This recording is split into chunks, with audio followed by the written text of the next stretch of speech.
This is the VOA Special English Economics Report.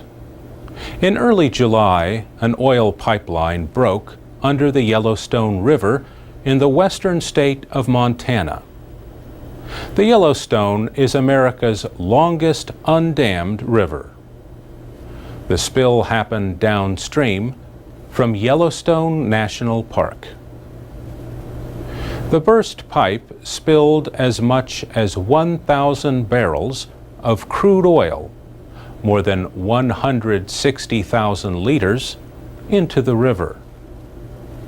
Workers shut off the ExxonMobil pipeline, and the company continued to clean up the spill. But the river was at flood levels and flowing quickly, carrying oil downstream into wetlands, fields, and yards. ExxonMobil spokeswoman Claire Hassett said local officials had ordered a temporary shutdown of the pipeline in May to check on its condition.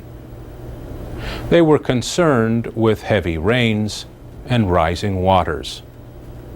But she said, "We determined that it was safe to operate and we don't know what has caused this leak." Susan Casey Lefkowitz is with the Natural Resources Defense Council, an environmental group. She says the spill shows the dangers of mixing pipelines and waterways, especially when they are running under some of the most precious river systems that are important not just for wildlife, but also for our communities. The Yellowstone River is critical for irrigation, for example, and so it serves the needs of a lot of farmers and communities along its path. Andy Black heads the Association of Oil Pipelines, an industry group whose members include pipeline owners and operators.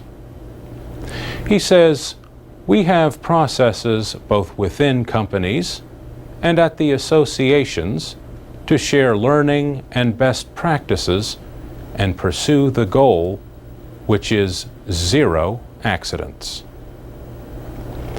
Mr. Black says the industry does not need more federal and state rules. The regulations cover the major causes of pipeline failures, and we do not see any gaps. Susan Casey Lefkowitz disagrees.